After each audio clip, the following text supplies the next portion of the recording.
అని అడిగితే I don't know అనేవారు ఉండవచ్చేమో గాని మొబైల్ తెలుసా అని అడగడమే ఆలస్యం. ఐ నో అంటారు. అంతలా పెరిగిపోయింది మన టెక్నాలజీ. పెరిగిపోతున్న ఈ టెక్నాలజీని చూసి ఆనందపడాలో బాధపడాలో తెలుసుకోలేని స్థితిలో ఇప్పుడు మనం ఉన్నాం. మనుషులు ముఖాముఖిగా మాట్లాడమే మానేశారు. ఉదయం రాత్రి అన్న తేడా లేకుండా మొబైల్ వాడకం కొనసాగిస్తున్నారు. ఈ మొబైల్ టెక్నాలజీ దేశానికి, మానవత్వానికి, మానవ బంధాలకు గాని ఉపయోగం అవుతుందా అని అడిగితే లేదనే చెప్పవచ్చు. దీని కారణంగా పిల్లలు తల్లిదండ్రులతో, నానమ్మ, తాతయ్య, అమ్మమ్మలతో, స్నేహితులతో, బంధువులతో వాళ్ళకున్న అనుభవాలను మర్చిపోతున్నారు. పూర్వం పిల్లలకు పెద్దవారు మంచి అలవాటులను, నడవడికలను, సత్ప్రవర్తన గూర్చి చెప్పేవారు. ఇప్పుడు వాళ్ళని చెప్పమని అడిగేవారు లేరు. వారు చెప్తున్నా వినేవారు లేరు. వినకపోగా ఏంటి నీ పాత కాలపు ముచ్చట్లు అంటూ ఎప్పుడు ట్రెండ్ ఫాలో అవ్వడం కాదు, ట్రెండ్ సెట్ చేయాలి అంటుంటారు.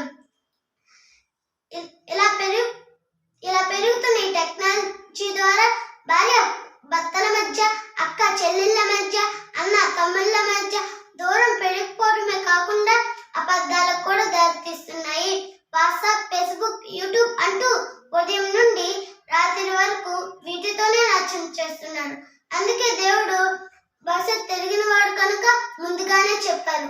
1 కొరింథీ 3:19 చదువుకుందాం. 1 కొరింథీ 3:19 చదువుకుందాం.